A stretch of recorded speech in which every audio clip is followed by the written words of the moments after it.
जय श्री कृष्णा दोस्तों, आप सभी को मेरा नमस्कार।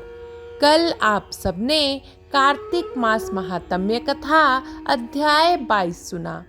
आज मैं आप सभी को कार्तिक मास महात्म्य कथा अध्याय 23 सुनाने जा रही हूँ। तो श्री हरि विष्णु का नाम लेकर कथा शुरू करते हैं।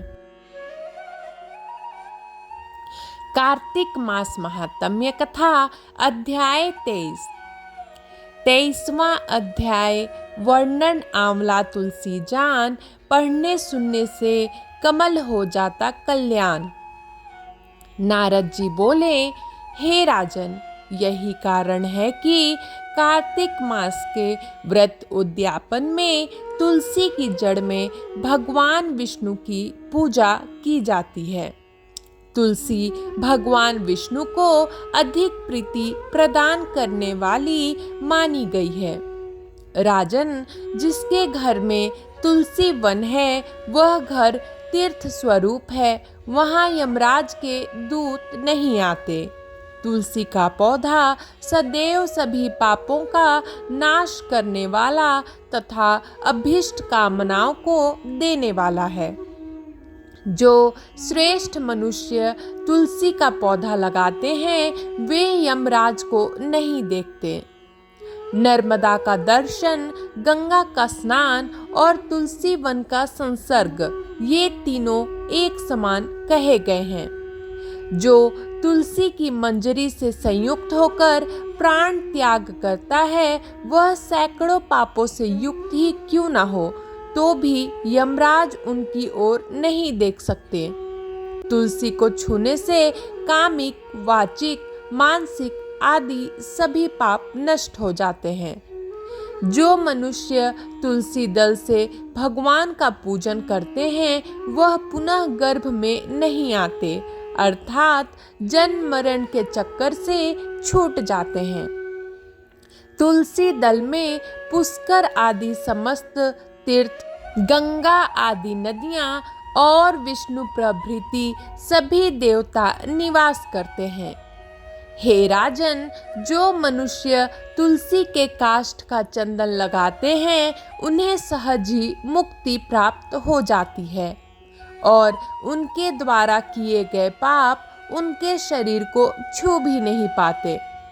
जहाँ तुलसी के पौधे की छाया होती है वहीं पितरों की तृप्ति के लिए श्राद्ध करना चाहिए।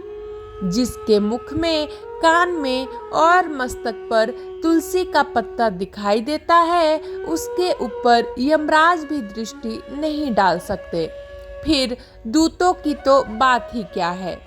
जो प्रतिदिन आदर पूर्वक तुलसी की महिमा सुनता है वह सब पापों से मुक्त हो ब्रह्मलोक को जाता है।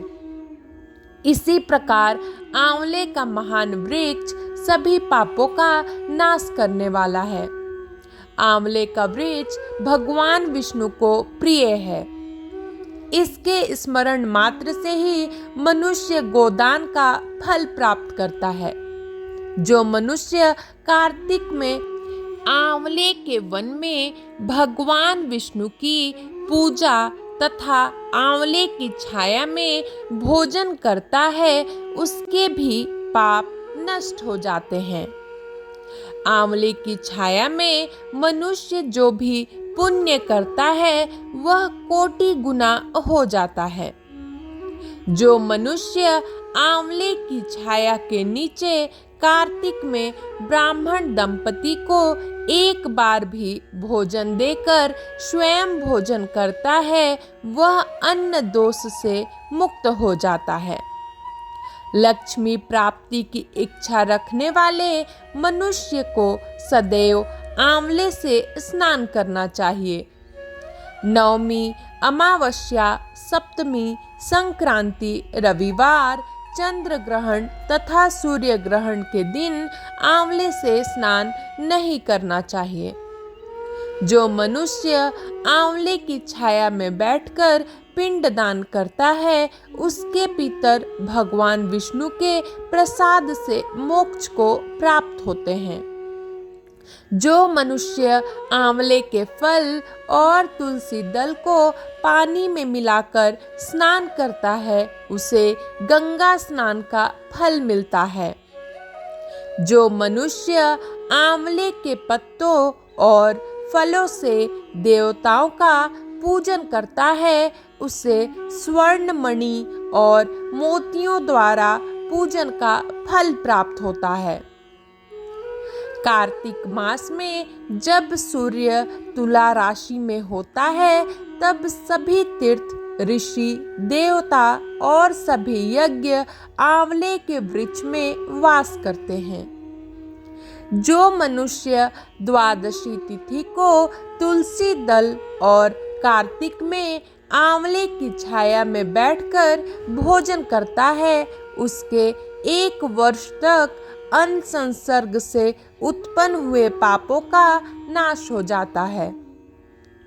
जो मनुष्य कार्तिक में आंवले की जड़ में विष्णु जी का पूजन करता है उसे श्री विष्णु क्षेत्रों के पूजन का फल प्राप्त होता है। आंवले और तुलसी की महत्ता का वर्णन करने में श्री ब्रह्मा जी भी समर्थ नहीं है। इसलिए धात्री और तुलसी जी की जन्म कथा सुनने से मनुष्य अपने वंश सहित भक्ति को पाता है। कार्तिक मास महात्म्य कथा अध्याय 23 समाप्त हुआ। कल मैं आप सभी के लिए कार्तिक मास महात्म्य कथा अध्याय 24 लेकर आऊंगी। तब तक के लिए जय श्री कृष्णा, जय विष्णु भगवान, जय माँ लक्ष्मी।